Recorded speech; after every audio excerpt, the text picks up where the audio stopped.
Hari ini saya berada di ladang fertigasi rakyat milik saudara Nur Alam.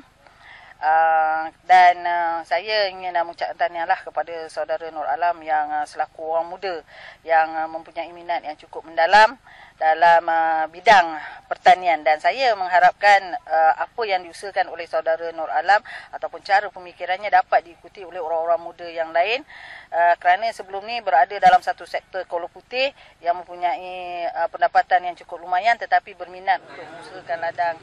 fertigasi yang di mana ruang dan peluang yang disediakan oleh pihak Kerajaan Barisan Nasional cukup banyak, apatah lagi dalam bentangan belanjawan yang dibuat oleh Yang Amat Berhormat Perdana Menteri kita yang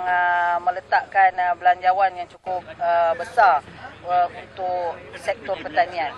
Dan saya nak merakamkan tahniahlah kepada pihak Jabatan Pertanian yang nampaknya memberikan komitmen yang cukup baik dan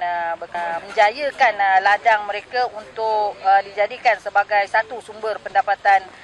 yang lumayan untuk masa depan mereka. Dan selain daripada itu, saya juga mengharapkan apa yang diberikan oleh pihak Kerajaan Barisan Nasional kita yang ada pada hari ini setelah dipecahkan dalam pertanian tu, sama ada melalui farmanya ke veterina dan sebagainya, dapat dimanfaatkan oleh agensi berkenaan untuk membantu petani-petani seperti saudara Nur Alam kita.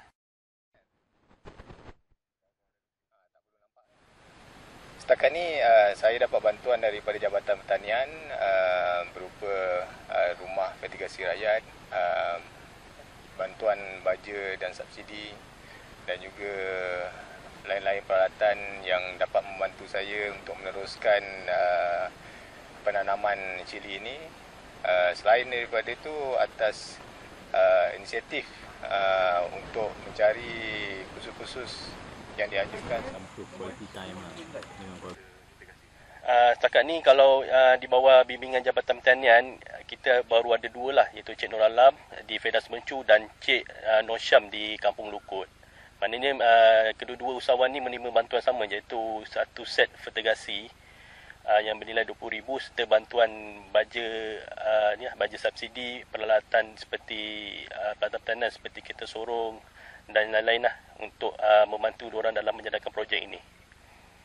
Jadi saya ingin mengucapkan syabas kepada Cik Nur Alam kerana berjaya menjalankan projek fertigasi ini, dan saya harap beliau akan terus berusaha dan boleh menjadi mentor kepada penduduk-penduduk di Fedas Mencu untuk mengembangkan lagi industri fertigasi tanaman cili ini.